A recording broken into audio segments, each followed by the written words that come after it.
کل کے سبق کے آخر میں ایک جملہ ہمارے سامنے آیا تھا کہ جو کچھ ہم نے یہاں بیان کیا ہے ابو حنیفہ، ابو یوسف اور امام محمد رحمہ اللہ کے اقوال ہیں، سوائے ظہر کے معاملے کی۔ ظہر کی نماز کے وقت کا آخر کس وقت ہے؟ اس میں امام ابو حنیفہ سے دو روایتیں ہیں، امام طحاوی دوسری روایت کے ساتھ۔ پہلی روایت امام ابو یوسف کے حوالے سے وہ پیش کرتے ہیں۔ امام ابو یوسف نے فرمایا تھا کہ امام ابو حنیفہ نے یوں فرمایا ہے۔ خود ابو یوسف رحمہ اللہ کی ترجیح بھی وہ روایت نہیں ہے، ان کا اپنا موقف ہے، اور وہ روایت یہ ہے کہ ہر چیز کا سایہ جب دو گنا ہوگا اس وقت تک ظہر کی نماز آدمی پڑھ سکتا ہے، اور دو گنا ہو جائے تو ظہر کی نماز کا وقت نکل جاتا ہے، اور وہیں سے عصر کی نماز کا وقت شروع ہوتا ہے۔ یہ امام ابو حنیفہ رحمہ اللہ کی رائے ہے، امام ابو یوسف کی رائے نہیں ہے، امام محمد کی رائے نہیں ہے، جمہور کی رائے نہیں ہے۔ وجمیع فرماتے ہیں کہ وجمیع ما بینا من هذه الاقاویل، یہ شروع سے لے کر اب تک جو اقوال ہم نے پیش کیے ہیں اس باب میں اور جن کو ترجیح دی ہے، وہ قول ابو حنیفہ و ابو یوسف و محمد رحمہ اللہ، الا مگر ایک جگہ فرق، الا مما اختلفوا فیہ من وقت الظہر، مگر وہ جگہ جہاں اختلاف ہوا ہے ظہر کے وقت کے بارے میں، فإن ابا حنیفہ قال ہوا الی ان یصیر الظل مثلیہ، امام ابو حنیفہ رحمہ اللہ نے فرمایا ہے کہ ہوا یہ جو ظہر کا وقت ہے، الی ان یصیر الظل، وہ ہے اس وقت تک کہ جب ہو جائے سایہ ہر چیز کا، مثلی ہی اس کے دو گنا کے برابر، دو مثل کے برابر۔ امام ابو حنیفہ سے یہ روایت ابو یوسف رحمہ اللہ نے نقل کی ہے، امام ابو یوسف کے حوالے سے یہ پیش کیا جا رہا ہے۔ یہ روایت ابو یوسف رحمہ اللہ کی ہے کہ امام ابو حنیفہ نے یہ فرمایا، اور اس روایت کی سند یہ ہے، امام طحاوی جو سند پیش کر رہے ہیں کہ احمد ابن عبداللہ ابن محمد ابن خالد الکندی نے ہمیں بیان کیا، اور وہ علی ابن معبد سے نقل کرتے ہیں، اور وہ محمد ابن الحسن سے، اور وہ امام ابو یوسف رحمہ اللہ سے، وہ فرماتے ہیں کہ ابو حنیفہ رحمہ اللہ نے یہ فرمایا تھا۔ دوسری روایت وقد حدثنی ابن ابی عمران عن ابن الثلجی عن الحسن ابن زیاد عن ابی حنیفہ رحمہ اللہ، فرماتے ہیں مجھے ابو عمران نے بیان کیا ہے، اور انہوں نے ابن الثلجی سے نقل کیا، اور انہوں نے حسن ابن زیاد سے، جو شاگرد ہیں امام ابو حنیفہ رحمہ اللہ کی، وہ فرماتے ہیں کہ ابو حنیفہ رحمہ اللہ نے یہ فرمایا تھا فی ذلک، اس معاملے میں، کہ آخر وقتہا، ظہر کی نماز کا جو وقت ہے اس کا بالکل آخر وہ کب ہوگا؟ اذا صار الظل، جب سایہ ہو جائے گا ہر چیز کا، مثلہ، اس کے مثل کے برابر۔ تو ابو حنیفہ رحمہ اللہ سے دو قول ہیں اس حوالے سے، ایک قول یہ ہے کہ ہر چیز کا سایہ دو مثل کے برابر ہو، ایک روایت یہ ہے کہ ہر چیز کا سایہ ایک مثل کے برابر ہو۔ احناف کے ہاں عموماً فتویٰ دیا جاتا ہے امام ابو حنیفہ کے اس قول پر جو مثلین والا ہے، اور امام طحاوی، امام ابو یوسف، امام محمد رحمہ اللہ کا فتویٰ یہ ہے کہ جو ایک مثل والی روایت ہے وہ قول راجح ہے۔ اسی لیے امام طحاوی فرماتے ہیں وہو قول ابی یوسف و محمد، یہ جو ابو حنیفہ رحمہ اللہ کی دوسری روایت، ان کا دوسرا قول ہے جو حسن ابن زیاد کے حوالے سے ہم نے پیش کیا، یہی نظریہ ہے امام ابو یوسف کا بھی، امام محمد کا بھی، وبہ ناخذ، اور اسی کو ہم اختیار کرتے ہیں۔ اس کے بعد ہم حاصل پیش کریں گے مذاہب کا، حاصل مذاہب، جو سبق ہم نے پڑھا پورا باب مواقیت الصلاۃ کے حوالے سے۔ یہاں فجر سے ہم شروع کرتے ہیں، فجر کی نماز کا وقت کب سے شروع ہوگا اور کب تک رہے گا؟ تو امام طحاوی رحمہ اللہ نے جو پیش کیا ہے وہ یہ ہے کہ فجر کی نماز کا وقت شروع ہوگا طلوع فجر سے، اس میں کسی کا اختلاف نہیں، اور ختم ہوگا جس وقت طلوع شمس ہو جائے، طلوع شمس تک یہ وقت رہے گا. یہ نظریہ ہے احناف کا اور امام احمد بن حنبل رحمہ اللہ کا. فجر کی نماز کا وقت ختم ہوتا ہے طلوع شمس پر. امام شافعی اور امام مالک رحمہ اللہ کی ایک روایت بھی یہ ہے، اگرچہ ان کی دوسری روایت لیکن وہ مفتابی ہی نہیں ہے، مشہور نہیں ہے وہ روایت، وہ اسفرار شمس تک کی روایت ہے. لیکن بہرحال امام طحاوی نے جو پیش کیا وہ یہ ہے کہ فجر کی نماز کا وقت طلوع شمس پر ختم ہوتا ہے، اور ابو حنیفہ رحمہ اللہ کا فتویٰ بھی یہی ہے، امام احمد بن حنبل کا بھی، امام مالک کا قول بھی یہی ہے، اور امام شافعی کا بھی. تو فجر کی نماز کا وقت بالاتفاق گویا امام طحاوی کی نظر میں شروع جہاں سے ہوتا ہے وہ ہے طلوع فجر، اور ختم ہوتا ہے غروب شمس پر. غروب شمس یعنی طلوع شمس پر. طلوع فجر سے فجر کا وقت شروع ہوتا ہے اور طلوع شمس پر ختم ہوتا ہے. طلوع فجر سے آغاز، طلوع شمس پر اختتام. لہٰذا اس میں کوئی اختلاف نہیں ہے امام طحاوی کی نظر. دوسری بات، ظہر کا وقت کب سے شروع ہوگا؟ بالاتفاق زوال سے شروع ہوگا، زوال الشمس سے. جب سورج کا زوال ہو جائے گا یہیں سے ظہر کا وقت شروع ہو جائے گا. اور وقت کا جو اختتام ہے وہ کب ہوگا؟ امام طحاوی رحمہ اللہ نے جو ترجیح دی ہے وہ ہے مثل اول پر اختتام ہوگا، اور امام ابو حنیفہ رحمہ اللہ کی ترجیح یہ ہے کہ مثل ثانی کے اختتام پر ظہر کا وقت ختم ہوگا. تو فجر کا وقت ہم نے سن لیا کہ طلوع فجر سے شروع ہوتا ہے، طلوع شمس پر ختم ہوتا ہے. ظہر کا وقت زوال الشمس سے شروع ہوتا ہے اور مثل اول پر مکمل ہوتا ہے. ایک نظریہ جو جمہور کا ہے، ائمہ ثلاثہ اور صاحبین، مثلین پر ختم ہوتا ہے، ابو حنیفہ رحمہ اللہ کی رائے. اس کے بعد پھر عصر کا وقت کب سے شروع ہوتا ہے؟ تو ظہر کے وقت کا اختتام جب ہوگا تو عصر کا وقت شروع ہوگا. تو جمہور کے ہاں ظہر کا وقت ختم ہوتا ہے مثل اول کے اختتام پر، تو ان کی نظر میں عصر کا وقت وہیں سے شروع ہوگا. اور امام ابو حنیفہ رحمہ اللہ کے ہاں ظہر کا وقت مثلین پر ختم ہوگا، چنانچہ عصر کا وقت پھر وہیں سے شروع ہوگا جب مثلین پر سورج پہنچ جائے. ظہر کا وقت نکل گیا، عصر کا وقت شروع ہو گیا. یہ بات آ گئی ظہر سے متعلق جمہور کا اور ابو حنیفہ رحمہ اللہ کا اختلاف. پھر عصر کا وقت کب ختم ہوگا؟ یہاں پر امام شافعی اور امام مالک رحمہ اللہ فرماتے ہیں کہ عصر کا وقت ختم تب ہوگا جب ہر چیز کا سایہ 2 مثل ہو جائے. اس کے بعد جو وقت ہے وہ عصر کا وقت نہیں ہے، وہ قضا ہے. تو ہر چیز کا سایہ 1 مثل پر پہنچے وہاں سے عصر شروع ہوا، اور 2 مثل پر پہنچے تو عصر ختم ہو گیا. اس کے بعد وقت جو موجود ہے وہ نماز کا نہیں ہے. جیسے طلوع الشمس سے لے کر ظہر کے قریب کا جو وقت ہے زوال الشمس تک، درمیان کا جو وقت ہے یہ محمل وقت ہے، یہ بھی اسی طرح محمل وقت ہے. تو امام شافعی اور امام مالک فرماتے ہیں عصر کا وقت مکمل ہوگا جب ہر چیز کا سایہ 2 مثل ہو جائے. امام احمد بن حنبل رحمہ اللہ فرماتے ہیں کہ عصر کا وقت ختم ہوگا اسفرار شمس پر، جب سورج زرد ہونے لگے یہاں تک عصر کی نماز آپ پڑھ سکتے ہیں، پھر عصر کا وقت ختم ہو جائے گا.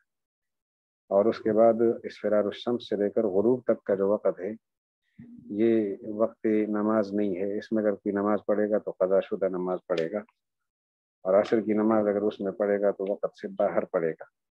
یہ وقت قضا تو ہو سکتا ہے، وقت ادا نہیں.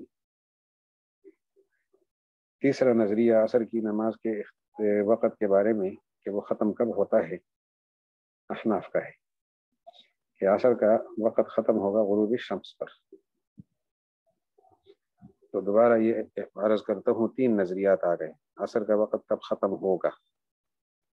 نمبر 1 مثلین پر، یہ نظریہ ہے امام مالک کا، اور یہی نظریہ ہے امام شافعی کا رحمہم اللہ۔ عصر کا وقت کب ختم ہوگا؟ دوسرا قول اسفرار الشمس پر ختم ہوگا، یہ نظریہ ہے امام احمد بن حنبل کا رحمہ اللہ۔ تیسری بات عصر کا وقت کب ختم ہوگا؟ غروب الشمس پر ختم ہوگا، یہ نظریہ ہے امام ابو حنیفہ رحمہ اللہ کا۔ یہیں پر یہ بات ذہن میں رہے کہ امام طحاوی نے امام ابو حنیفہ کی رائے کو یہاں ترجیح نہیں دی، انہوں نے امام احمد بن حنبل کے قول کو ترجیح دی ہے کہ اسفرار الشمس پر عصر کا وقت ختم ہو جائے گا، اور اس کے بعد جو غروب الشمس کا وقت ہے یہ خارج ہے، کسی بھی نماز کا نہیں ہے، لہذا عصر کی نماز کا بھی نہیں ہے۔ امام طحاوی نے امام احمد بن حنبل کی رائے کو ترجیح دی ہے تو اپنے لیے نظر کی وجہ پیش کی ہے، وجہ نظر، جس سے وہ اپنے مسلک کو قوی کا بنانا چاہتے ہیں۔ وجہ نظر میں وہ فرماتے ہیں کہ ظہر کے وقت میں نفل نمازیں بھی پڑھی جا سکتی ہیں، فوت شدہ نمازیں بھی پڑھی جا سکتی ہیں، تو جب تک آپ نفل پڑھ سکتے ہیں، فوت شدہ بھی پڑھ سکتے ہیں، وہ وقت اس نماز کا ہے۔ جس وقت جو نماز کا وقت ہے، مثلا ظہر کا وقت، تو عصر تک کے دوران میں آپ فوت شدہ نمازیں پڑھنا چاہیں پڑھ سکتے، نفل پڑھنا چاہیں تو پڑھ سکتے ہیں۔ تو پتہ چلا کہ نماز کے وقت کا، نماز کا جو وقت ہے، جس نماز کا جو وقت ہے اس وقت کے اندر اندر فوت شدہ نمازیں بھی پڑھی جاتی ہیں اور نفل بھی پڑھ سکتا ہے آدمی۔ عصر کے بعد کا وقت اور فجر کا وقت، ان دونوں کے بارے میں یہ اتفاق ہے کہ ان میں آدمی فوت شدہ نمازیں تو پڑھ سکتا ہے، نفل نہیں پڑھ سکتا۔ اور فوت شدہ نمازیں کب تک پڑھ سکتا ہے؟ وہ طلوع الشمس تک پڑھ سکتا ہے اور غروب الشمس تک پڑھ سکتا ہے۔ اس پر اتفاق ہے کہ طلوع الشمس، استواء الشمس، غروب الشمس میں فوت شدہ نماز نہیں پڑھی جا سکتی۔ سورج طلوع ہو رہا ہو، انسان قضا نماز پڑھ رہا ہو، فوت شدہ نماز پڑھ رہا ہو، اس کی اجازت نہیں ہے۔ سورج درمیان میں آ جائے، استواء الشمس ہو جائے، خالص دوپہر ہو، اس وقت فوت شدہ نماز کی اجازت نہیں ہے۔ اور سورج غروب ہو رہا ہو، اس وقت بھی فوت شدہ نماز پڑھنے کی اجازت نہیں ہے۔ تو شکلیں ہمارے سامنے تین ہو گئی۔ ظہر کی نماز کو ہم دیکھتے ہیں، اس کے وقت میں فوت شدہ نمازیں بھی پڑھی جا سکتی ہے اور نوافل بھی پڑھے جا سکتے ہیں۔ تو جہاں تک فوت شدہ پڑھ سکتے ہیں، جہاں تک نوافل پڑھ سکتے ہیں، وہ وقت اس نماز کا ہے۔ عصر کے بعد اور فجر کے بعد فوت شدہ نمازیں پڑھ سکتے ہیں، قضا نہیں پڑھ سکتے۔ تو جہاں تک فوت شدہ نماز پڑھ سکتے ہیں وہ وقت اس نماز کا ہے۔ فجر کا وقت جب تک فوت شدہ نمازیں پڑھ سکتے ہیں اس وقت تک وہ فجر کا وقت ہے، فجر کی نماز کا۔ عصر کا وقت یعنی عصر کی نماز کا وقت جب تک آپ فوت شدہ نمازیں پڑھ سکتے ہیں اس وقت تک عصر کی نماز کا وقت ہے۔ رہی بات آگے غروب الشمس کی، اس میں اختلاف تھا۔ ابو حنیفہ رحمہ اللہ فرماتے تھے کہ اس وقت عصر کی نماز پڑھی جا سکتی ہے اور غروب الشمس تک عصر کی نماز کا وقت ہے۔ تو اس پر ہم نے جب دیکھا کہ وہاں ابو حنیفہ رحمہ اللہ کے ہاں بھی فوت شدہ نماز نہیں پڑھی جا سکتی، تو یہ عصر کی نماز کا وقت تو نہیں ہے۔ تو اس سے یہ نتیجہ نکلا کہ غروب الشمس سے پہلے عصر کی نماز کا وقت ختم ہو جاتا ہے اور وہ اسفرار الشمس ہے۔ یہ امام طحاوی رحمۃ اللہ علیہ کا نظر ہے اور قیاس ہے، جس سے انہوں نے یہ ثابت کیا کہ عصر کی نماز کا وقت ختم ہو جاتا ہے اسفرار الشمس پر، جو کہ اصل میں بنیادی نظریہ تھا امام احمد بن حنبل رحمہ اللہ کا۔ خود طحاوی شریف میں امام طحاوی سے تسامح ہوا ہے، انہوں نے اس کو امام ابو حنیفہ کا قول قرار دیا ہے، جبکہ یہ ان کا قول ہے نہیں۔ تو ظہر کے وقت میں نفل اور فوت شدہ نمازوں کی قضا کا امکان ہے اور گنجائش ہے۔ عصر و صبح کی نماز کا جو وقت ہے تو اس میں بھی فوت شدہ نمازیں پڑھی جا سکتی ہیں۔ نفل اگرچہ جائز نہیں ہے لیکن فوت شدہ نمازیں جائز ہیں۔ لہٰذا یہ نتیجہ نکلا کہ جو بھی وقت کسی بھی نماز کے لیے طے شدہ ہو اس میں فوت شدہ نمازیں پڑھی جاتی ہے. نماز کے لیے طے شدہ وقت اس میں فوت شدہ نمازیں پڑھی جاتی ہے. ظہر کے لیے طے شدہ وقت اس میں فوت شدہ نمازیں پڑھی جا رہی ہیں نفل کی اضافی گنجائش کے ساتھ. فجر کا طے شدہ وقت فوت شدہ نمازیں پڑھی جا رہی ہیں اس میں پڑھی جا سکتی ہے اگرچہ نفل کی اجازت نہیں ہے لیکن فوت شدہ پڑھی جا سکتی ہے. عصر کی نماز کا جو متفقہ وقت ہے اس میں بھی فوت شدہ نمازیں پڑھی جا سکتی ہیں. تو اس دوسری نمازوں کے لیے طے شدہ وقت میں فوت شدہ نمازیں پڑھی جاتی ہیں, یہاں متفقہ میں بھی پڑھی جاتی ہے. تو اس سے یہ اندازہ لگتا ہے کہ یہ جو متفقہ وقت ہے دوسری نمازوں میں تو یہاں پر عصر کی نماز میں جو متفقہ وقت ہے اور دوسری نمازوں میں طے شدہ وقت ہے تو اس متفقہ وقت ہی کو طے شدہ قرار دیا جائے. آگے متفقہ وقت میں جو قضا کی جا سکتی ہے تو اختلافی وقت ہے غروب الشمس کا, وہاں قضا نہیں کی جا سکتی. تو یہ بات طے ہو گئی کہ اس قضا شدہ نماز کا وقت جہاں قضا نہیں کی جا سکتی عصر کی نماز کا وقت ہی نہ ہو. غروب الشمس کے وقت فوت شدہ نمازوں کی قضا درست نہیں ہے کسی کے ہاں بھی. لہٰذا یہ پتہ چلا کہ یہ نماز کا وقت ہی نہیں ہے.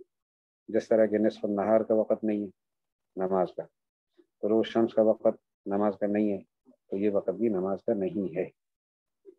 تو غروب الشمس کے وقت کو نصف النہار پر قیاس کر سکتے ہیں, طلوع الشمس پہ قیاس کر سکتے ہیں کہ وہاں کسی کے ہاں بھی فوت شدہ نماز نہیں پڑھی جاتی لہٰذا یہ نماز کا وقت ہی نہیں ہے. تو جب نماز کا وقت نہیں ہے تو کیسے عصر کی نماز کا وقت قرار دے سکتے ہیں؟ یہ امام طحاوی نے فرمایا. اس کا جواب ہم نے یہ دیا تھا کہ باقی نمازوں کے لیے جو اوقات ہیں وہ کامل ہیں. جب وقت کامل ہو تو ادا بھی کامل ضروری ہے, لیکن عصر کی نماز میں اسفرار الشمس تک وقت تو کامل ہے. اس دوران جو نماز پڑھے گا وہ نماز بھی کامل ہوگی, لیکن اسفرار الشمس کے بعد جو وقت ہے وہ ناقص ہے. ایک آدمی نے دوسرے وقت کی نماز قضا کی ہے تو وہ نماز کامل تھی جو اس کے ذمے لگی ہے, کامل نماز لگی ہے, کامل وقت میں اس کے ذمے لگ گئی تو نماز کامل ہے. اب اسفرار الشمس سے پہلے ادا کرے گا تو کامل وقت میں ادا کرے گا تو کامل ادا کے ساتھ وقت بھی کامل ادا بھی کامل. اور اگر یہ عصر کے بعد جو اسفرار الشمس کے زمانے کا وقت ہے اور اس کے بعد کا وقت ہے یہ وقت کامل نہیں ہے, ناقص ہے, اور اس کے ذمے نماز کامل لازم ہو گئی ہے, کامل نماز. تو ادا کامل ضروری ہے, وقت ناقص ہے تو کامل نماز کو ناقص وقت میں ادا نہیں کر سکتے. اس کی وجہ یہ ہے, یہ وجہ نہیں ہے کہ وہ عصر کی نماز کا وقت ہی نہیں ہے, وقت ہے لیکن وقت ناقص ہے. اس کے بعد یہ بات سمجھنے کی ہے کہ غروب الشمس کے بعد جو وقت یعنی مغرب کی نماز کا وقت کون سا ہے. مغرب کی نماز کے متعلق دو نظریے ہمارے سامنے آئے تھے. ایک نظریہ یہ تھا کہ جب ستارے نمایاں ہو جائے وہاں سے غروب یعنی مغرب کا وقت شروع ہو, ستارے جب نمایاں ہو. اس نظریے کے لیے انہوں نے دلیل پیش کی تھی. دوسرے لوگوں نے جمہور فقہاء کرام ائمہ اربعہ سب کا اتفاق ہے کہ سورج کے غروب ہوتے ہی مغرب کا وقت شروع ہوتا ہے, اور اس پر انہوں نے نظر پیش کی تھی. نظریہ دوبارہ عرض کرتا ہوں کہ مغرب کا وقت شروع ہوتا ہے ایک نظریے کے مطابق ستاروں کے طلوع ہونے کے وقت سے. جمہور کا نظریہ ہے کہ سورج کے غروب ہونے سے, سورج غروب ہوتے ہی مغرب کا وقت شروع ہو جاتا ہے. اس پر احادیث تو کتاب میں پیش کی تھی. نظر کا جو امام طحاوی کی انفرادیت ہے اور ان کی خصوصیت ہے وہ یہ فرماتے ہیں کہ نماز فجر کا وقت اس وقت شروع ہوتا ہے جب طلوع فجر ہو جاتا ہے اور دن کا آغاز ہو جاتا ہے, اور دن کا آغاز طلوع فجر سے ہوتا ہے. تو فجر کا وقت طلوع الفجر سے شروع ہوتا ہے, دن کے آغاز سے شروع ہوتا ہے. اور مغرب کا وقت یہ دن کا وقت, دن کی نماز کا وقت نہیں ہے, رات کی نماز ہے. اور رات کی نماز کا پہلا مرحلہ مغرب کی نماز ہے۔ تو فجر کی نماز کے وقت پر قیاس کرتے ہوئے ہمیں یوں محسوس ہوتا ہے کہ جو ہی رات شروع ہو اسی وقت سے مغرب کا وقت شروع ہو جائے، اور رات شروع ہوتی ہے غروب الشمس سے، نہ کہ طلوع النجوم سے۔ سورج کے غروب ہوتے ہی رات شروع ہو جاتی ہے، اس لیے افطار اسی وقت کرتے ہیں، غروب الشمس کے وقت ہی کرتے ہیں۔ تو یہ بات ہمارے سامنے آ گئی نظر سے کہ فجر کا وقت شروع ہوتا ہے دن کے شروع ہونے سے، قیاس کا تقاضا یہ ہے کہ مغرب کا وقت شروع ہو رات کے شروع ہونے سے، اور رات شروع ہوتی ہے غروب الشمس سے، لہذا مغرب کا وقت غروب الشمس ہی سے شروع ہوگا۔ اس کے بعد مغرب کا وقت ختم کب ہوتا ہے یہ بات رہ گئی۔ تو یہاں دو نظریے ہیں، امام ابو یوسف اور امام محمد رحمہم اللہ جو صاحبین ہیں ہمارے ہاں، اور ائمہ ثلاثہ امام مالک، امام شافعی اور احمد بن حنبل رحمہم اللہ، ان کی رائے یہ ہے کہ شفق احمر جب غروب ہوگا تو مغرب کا وقت ختم ہوگا۔ شفق احمر، احناف کا آپس میں بھی اختلاف ہے، صاحبین یہی فرماتے ہیں کہ غروب شفق احمر پر مغرب کا وقت ختم ہو جائے۔ خود امام ابو حنیفہ رحمہ اللہ فرماتے ہیں شفق ابیض کے غروب ہونے پر اور اختتام پر مغرب کا وقت ختم ہوگا۔ تو اختتام مغرب غروب شفق ابیض پر ہے ابو حنیفہ کا قول، شفق احمر کے غروب پر ہے صاحبین کا قول۔ اس پر انہوں نے بھی نظر پیش کی تھی کہ غروب الشمس، غروب شفق احمر یا غروب شفق ابیض، اس پر نظر یہ تھی کہ فجر کے بعد ایک ایسا وقت آتا ہے جب سرخی آتی ہے، پھر اس کے بعد وقت آتا ہے جس میں سفیدی آتی ہے۔ سرخی اور سفیدی کے دونوں اوقات فجر کے اندر داخل ہیں، اور یہ دن کی نمازوں میں سے پہلی نماز ہے۔ تو طلوع الشمس سے پہلے کی سرخی اور سفیدی وہ صبح کی نماز میں داخل ہے بالاتفاق، تو غروب الشمس کے بعد بھی سرخی اور سفیدی یہ دونوں نماز کے وقت میں داخل ہونی چاہیے، لہذا دونوں کے اختتام کے بعد جو ہے نا وہ مغرب کا وقت ختم ہوگا۔ یہ تقریباً 1.25 گھنٹہ بنتا ہے، 1 گھنٹہ 14 منٹ کا وقت بنتا ہے شفق ابیض کے غروب ہونے تک، غروب الشمس سے لے کر شفق ابیض کے غروب ہونے تک 1.25 گھنٹہ، 1 گھنٹہ 14 منٹ کا دورانیہ ہے۔ پھر اس کے بعد عشاء کا وقت کب شروع ہوگا تو وہی اختلاف یہاں سامنے آئے گا کہ عشاء کی نماز کب سے شروع ہوتی ہے، تو اس کے لیے وہی اختلاف ہوگا کہ مغرب کی نماز کا وقت ختم کب ہوتا ہے۔ مغرب کا وقت اگر ختم ہوتا ہے شفق احمر کے غروب ہونے پر، جیسا کہ صاحبین فرماتے ہیں، تو ان کے ہاں عشاء کی نماز کا وقت شفق احمر کے غروب ہونے پر شروع ہو جائے گا، اور امام ابو حنیفہ رحمہ اللہ کے ہاں شفق ابیض کے غروب ہونے پر مغرب کا وقت ختم ہوتا ہے، تو وہیں سے عشاء کا وقت شروع ہو جائے گا۔ اور قیاس اور نظر سے انہوں نے یہ ثابت کیا کہ شفق ابیض جو ہے وہ مغرب کے وقت میں داخل ہیں، جیسے کہ فجر کے وقت کا بیاض فجر کے وقت میں داخل ہے۔ ابو حنیفہ رحمہ اللہ کے نظریے کے مطابق عشاء کا وقت پھر شروع ہوگا شفق ابیض کے غروب ہونے کے بعد جب مکمل تاریکی شروع ہو جائے۔ پھر عشاء کا وقت ختم کب ہوگا تو 3 نظریے سامنے آئے تھے، ثلث اللیل، نصف اللیل اور رات کا آخر۔ ثلث اللیل، پھر نصف اللیل، پھر رات کا آخر۔ رات کا آخر احناف کا نقطہ نظر ہے، اور انہوں نے یہ تقسیم اس طرح فرمائی ہے کہ ثلث اللیل تک بھی حدیثیں موجود ہیں، نصف اللیل تک کی روایات بھی موجود ہے، اور آخر تک کی بھی، اور صحابہ کے فیصلے بھی موجود ہیں۔ تو سمجھ یہ آتی ہے کہ ثلث اللیل تک عشاء کی نماز پڑھنا سب سے زیادہ فضیلت والی بات ہے، اور نصف اللیل تک پڑھنا بھی فضیلت والی بات ہے، لیکن اس کی فضیلت ثلث اللیل تک کی جو فضیلت ہے اس سے کم ہوگی۔ اور آخر تک جو پڑھنا ہے وہ صرف جواز کے درجے میں ہے، اس کی فضیلت پھر نصف اللیل تک پڑھنے کی جو فضیلت ہے اس سے کم ہوگی. یعنی نماز وہ اپنے وقت میں پڑھا ہے اگرچہ بہتر اور اچھا کام نہیں کیا. یہ حاصل ہے مذاہب کا بھی، اور ان کے اندر جو وجہ نظر ہمارے سامنے وجہیں آ گئی ہے ان کا بھی یہ حاصل ہے. آج کا ہمارا سبق اتنا ہی ہے، تو اس پر اگر کسی کو کوئی اشکال یا کوئی الجھن ہو وہ سوال فرما سکتا ہے تاکہ اس سلسلے میں گزارشات کی جائے.